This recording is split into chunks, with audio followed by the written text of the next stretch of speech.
महानगरपालिकेचा महत्त्वाकांक्षी प्रोजेक्ट आहे।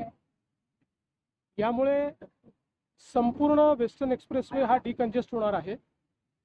आपल्याला कल्पना आहे की यापूर्वीच आपण वरळी बांद्रा काम पूर्ण झालेलं आहे आणि आता बांद्रा वर्सोव्याचं काम देखील वेगानं होत आहे।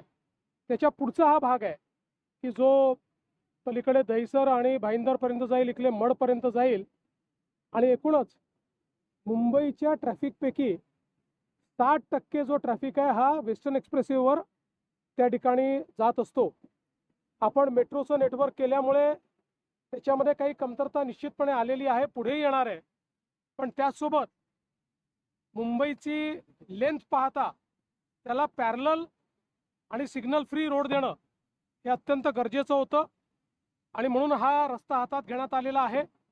आता आपण ज्या ठिकाणी उभे आहोत हा बांद्रा वर्सोवा आणि वर्सोव्यापासून भाईंदर असा जे हे दोन रस्ते आहेत, या दोन रस्त्यांचा मिलाप या ठिकाणी होणार आहे।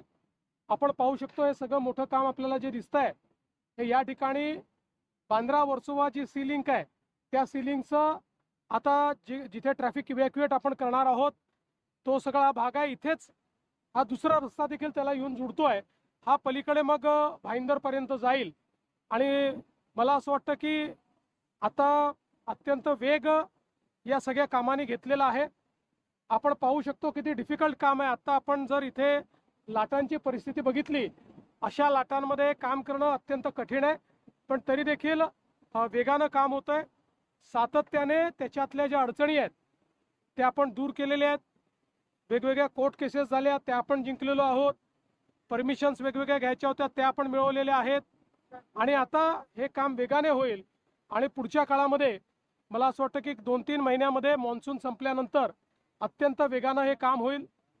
प्रयत्न असा आहे की बांद्रा वर्सोवा मार्च 28 पर्यंत संपला पाहिजे आणि वर्सोव्यापासून भाईंदरपर्यंतचा जो आपले हे कनेक्टर्स आहेत सगळे वेगवेगळे हे सगळे डिसेंबर 28 पर्यंत संपले पाहिजेत। त्या दृष्टीनं हे सगळं काम चाललेलं आहे। मान्सून आता सुरू होतोय, मान्सूनच्या टप्प्यामध्ये कामाची उद्देश कशी असणार आहे तुम्ही आता सगळं मान्सून ज्यावेळेस हेवी होईल त्यावेळेस समुद्राच्या आत काम करणं कठीण जाईल, पण त्या काळामध्ये कनेक्टर्सचं काम हे मात्र होऊ शकेल। त्यामुळे सगळं प्लॅनिंग करताना मान्सूनमध्ये काय करायचं आणि फेअर सीझनमध्ये काय करायचं या संदर्भातलेच सगळे आराखडे तयार केले आहेत आणि आम्ही सगळे त्याच्यावर पूर्णपणे नजर ठेवून आहोत। वॉर रूमच्या माध्यमातून सातत्याने त्याचं शेड्यूल काय होतं, शेड्यूल प्रमाणे चाललंय की नाही, शेड्यूलच्या मागे आहेत तर का मागे आहेत, त्यात काय अडचणी आहेत त्या अडचणी आम्ही दूर करतो। त्या ठिकाणी शेड्यूल जे आहे त्याप्रमाणे ते काम झालं पाहिजे याकरता त्यांना यंत्रणा वाढवायला लावतो। असं सातत्याने प्रति दिवशी असं मॉनिटरिंग चाललेलं आहे। सर, मोठ्या प्रमाणात खारफुटीची देखील कत्तल झालेली आहे, एक वेगळी चिंता जी आहे ती व्यक्त केली जाते, पण ही नुकसान भरपाई कशी भरली जाणार आहे? पहिल्यांदा तर आपण सगळ्यांनी लक्षात घेतलं पाहिजे, महाराष्ट्र एकमेव राज्य आहे, मुंबई आणि MMR रिजन हे एकमेव रिजन असं आहे देशामध्ये की ज्या ठिकाणी फॉरेस्ट सर्वे ऑफ इंडियामध्ये खारफुटीत वाढ झालेली आहे, मँग्रोव्हमध्ये वाढ झालेली आहे आणि याचं कारण महाराष्ट्र सरकारने सातत्याने मँग्रोव्ह प्लांटेशन हातामध्ये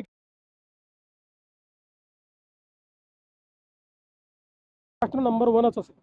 तुम्ही भीमाशंकरच्या प्रकल्पाची देखील पाहणी केली होती, एकंदर तुम्ही कामाचं कौतुक देखील केलं होतं, ते कामाबद्दल मुळामध्ये आपल्याला कल्पना आहे की आता पुढच्या वर्षी जुलैमध्ये कुंभ येणार आहे आणि या कुंभच्या निमित्ताने आपले जेवढे ज्योतिर्लिंग आहेत तिथे मोठ्या प्रमाणात लोक जातील आणि मग आपण बघितलं त्र्यंबकला तर कुंभच आहे, त्यामुळे त्र्यंबकेश्वराचं काम आपण चालू केलं आहे, घृष्णेश्वराचं काम आपण चालू केलं आहे, परळी वैजनाथचं काम आपण चालू केलं आहे।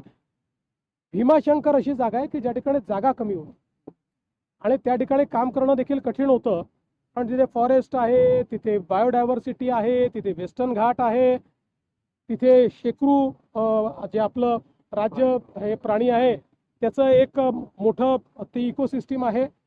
अशा याच्यातही अतिशय चांगल्या पद्धतीनं काम चाललेलं आहे। त्या ठिकाणी विशेषतः मला सांगताना आनंद वाटतो की गावकऱ्यांनी जो समर्थन दिलेलं आहे, 150 घरांचं संपूर्ण गाव जे त्या मंदिराच्या आजूबाजूला आहे ते संपूर्ण गाव शिफ्ट व्हायला तयार झालेलं आहे आणि जवळपास 1.5 किलोमीटरवर ते पूर्ण गाव हे आम्ही एक आदर्श गाव म्हणून त्या ठिकाणी शिफ्ट करतोय. त्यामुळे देशातलं एक आश्चर्य म्हणून या संपूर्ण देवस्थानाकडे पाहिलं जाईल आणि याचं काम जे 1.5 वर्षात करायचं होतं, जे प्रॉपर मंदिराचं काम आहे ते काम 6 महिन्यात आपल्या प्रशासनाने पूर्ण केलं आहे. जिल्हाधिकारी असतील, जिल्हा प्रशासन असेल आणि PWD असेल, या सगळ्यांनी अतिशय उत्तम काम त्या ठिकाणी केलं. सद्यस्थितीत महाराष्ट्रामध्ये अर्थ खातं सांभाळण्यासाठी एकमेव व्यक्ती योग्य आहे ते म्हणजे देवेंद्र फडणवीस, असं संजय राऊतांनी वक्तव्य केलं. हे लास्ट सर्टिफिकेट आहे ज्याची मला आवश्यकता होती. कुठल्या सर्टिफिकेट घ्यायला मला आता लावताय तुम्ही. त्यामुळे मला असं वाटतं की महाराष्ट्रामध्ये आमच्या महायुतीमध्ये अनेक नेते आहेत जे हा जो काही अर्थ खात्याचा कारभार आहे तो सांभाळू शकतात. सध्या मी तो सांभाळतो आहे, भविष्यात बघूया.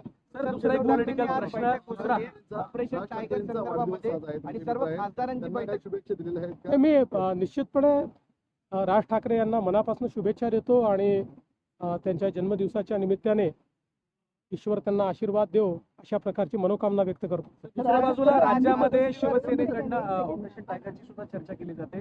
आता जसं विचारण्यात आलं, आज मातोश्रीवर खासदारांची बैठक सुद्धा बोलवण्यात आली, परंतु माहिती अशी मिळते की काही खासदार अनुपस्थित राहतात.